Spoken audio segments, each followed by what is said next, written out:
Nous sommes maintenant sur la page de présentation du projet. Donc là, vous allez noter le nom de votre entreprise. Ensuite, vous allez noter, en cliquant sur le petit bouton là, modifier le texte, votre profil. Donc là, vous allez pouvoir présenter vraiment qui vous êtes.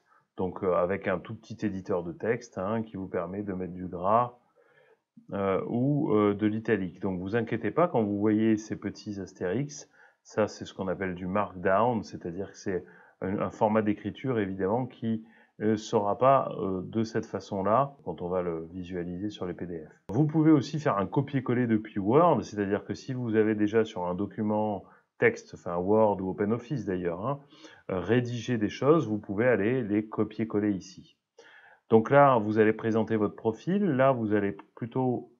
alors, vous voyez, là, j'ai essayé de modifier le texte. J'ai une petite fenêtre qui s'affiche qui me dit bien que je n'ai pas enregistré mon texte et donc il faut faire attention avant de quitter l'éditeur. Si je clique sur OK, ce ne sera pas enregistré.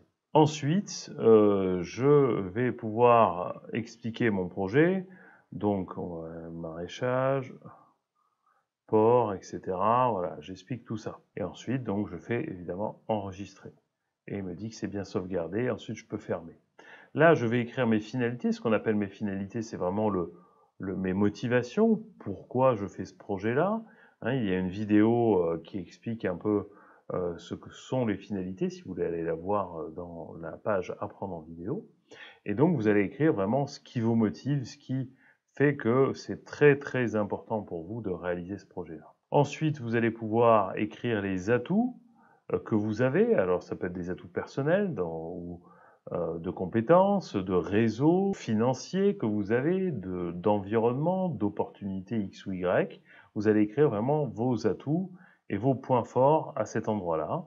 Ensuite, vous allez pouvoir ici écrire plutôt les points de vigilance du projet pour bien montrer aux partenaires à qui vous présenterez ce document que vous avez bien perçu quels étaient les points d'attention et de risque de votre projet et que vous y travaillez. Et enfin, un élément un peu plus créatif, vous allez pouvoir donner un symbole, une image ou une citation qui caractérise le plus votre projet. Donc là, l'idée, c'est que en une phrase, en un symbole, en une image, en une petite citation, on va comprendre rapidement quelle est un peu la philosophie de votre projet.